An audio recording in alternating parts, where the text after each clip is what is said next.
дар вилояти Соғд давоми 9 моҳи соли 2022 ҳодисаҳои сӯхтор зиёд ба қайд гирифта шудааст. Сабаби зиёд шудани онро масъулини раёсати хадамоти давлати оташнишонӣ дар ин минтақа ба муноқишаи марзӣ вобаста менамоянд. Дар ин муноқиша 97 ҳолати сӯхтор ба қайд гирифта шудааст ки хисороти пешакии он беш аз 30 миллион сомониро ташкил медиҳад. Қаҳрамон Қодирзода, масъули идораи оташнишонӣ, мегӯяд сӯхторҳо асосан дар шаҳри Исфара 74 ҳолат, 22 ҳолат ноҳияи Бобоҷон Ғафуров ва Ҷаббор Расулов 1 ҳолат ба қайд гирифта шудааст ки ин дар муқоиса ба ҳамин давраи соли гузашта зиёд аст.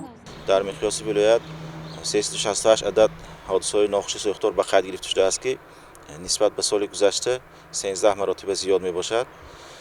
инчунин дар натиҷаи ҳодисаҳои сӯхтор молу амволи давлати, хусусӣ ва ҷамъиятӣ беш аз 32 миллион сомон сӯхта зарар дид.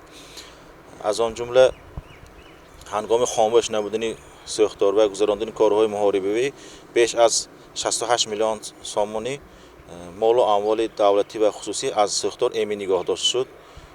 хушбахтона ҳангоми гузарондани корҳои муҳорибавӣ тани 16 нафар шаҳрвандон аз коми оташ наҷот дода шуд.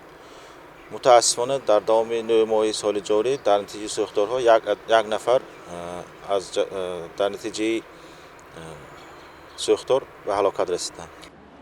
дар натиҷаи сӯхторҳои мазкур ки беш аз 300 ҳолатро ташкил медиҳад, 1 нафар ба ҳалокат расиданд. ҷони 16 нафар аз оташ эмин нигоҳ дошта шудааст. таҳлилҳои мутахассисони хадамоти давлати оташнишонӣ нишон медиҳад ки 80% ҳодисаҳои нохуши сӯхтор дар манзилҳои истиқоматии сокинон рух додааст ки сабаби онро ба нодуруст васл намудани таҷҳизоти барқӣ ва корношоям будани ноқилҳо вобаста мекунанд. сабабҳои асосии сарзини сӯхтор ин беэҳтиётӣ нисбати оташ ва нодуруст васл, истифодабарӣ ва гузарондани ноқилҳои барқӣ буда. инчунин дар рӯзҳои охир фориғболии бачагона низ ба қайд гирифта шудааст. аз ин лиҳоз дар асоси фармони вазорати корҳои дохилии ҷумҳурии Тоҷикистон аз санаи 15 октябри соли 2022 дар миқёси вилоят амалиёти корӣ таҳти сарлавҳаи муҳофиза гузаронда мешавад. мақсад аз гузарондани ин чорабинӣ пешгирӣ намудани ҳодисаҳои сӯхтор ва дар минтақаҳои аҳолинишин ва маҳалҳои аҳолинишин фаҳмонида додани қоидаҳои оддитарини бехатарӣ аз сӯхтор мебошад.